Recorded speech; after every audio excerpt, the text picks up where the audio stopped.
이태원 참사를 수사해온 경찰청 특별수사본부가 73일간의 수사를 마무리했습니다. 이번 수사의 쟁점은 예방과 구조 활동이 적절했는지, 부실했다면 그 책임이 누구에게 있는지였습니다. 그런데 특수본은 재난안전의 윗선들에 대해서는 아무런 판단을 내리지 않았습니다. 법리 때문이라는 건데 할 수 있는 걸 안 한 건지 특수본에서 사건을 넘겨받은 검찰의 판단이 궁금해지는 이유입니다. 최연수 기자입니다. 특수본이 검찰에 넘긴 사람은 모두 23명입니다. 박형 용산구청장과 이임재 전 용산경찰서장 등 6명이 구속됐고 김광호 서울경찰청장 등은 불구속 상태로 검찰 수사를 받게 됐습니다. 윤익은 경찰청장과 이상민 행정안전부 장관, 오세훈 서울시장 등에 대해서는 무혐의 처분으로 사건을 종결했습니다.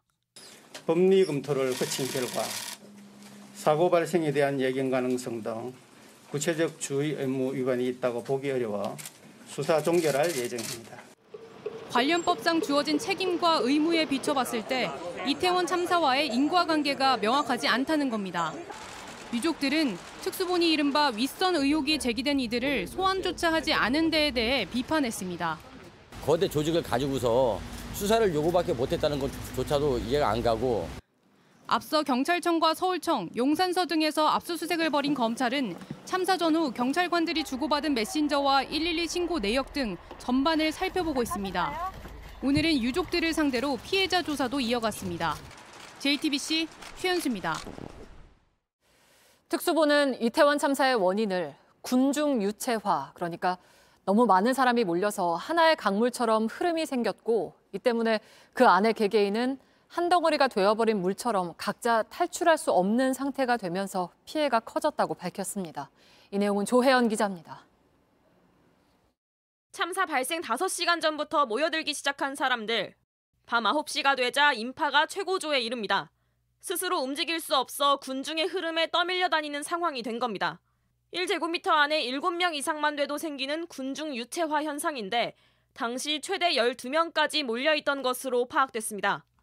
시뮬레이션 결과 참사 당일 이 골목에 있던 사람들은 평균 224kg에서 560kg에 이르는 압력을 받았습니다.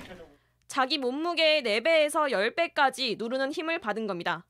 최초 사고 발생 시각인 밤 10시 15분, 골목 앞부분에 넘어지는 사람들의 모습이 잡혔습니다. 그런데도 뒤쪽의 사람들은 계속 밀려 내려옵니다. 특수본은 연쇄적으로 넘어지면서 10분 동안 인파가 계속 내려와 겹겹이 낀 상황이라고 설명했습니다. 처음 넘어진 곳부터 10m에 걸쳐 이런 끼임이 벌어졌습니다. 결국 저산소증을 겪다 질식과 내부종 등으로 158명이 목숨을 잃고 196명이 다쳤습니다.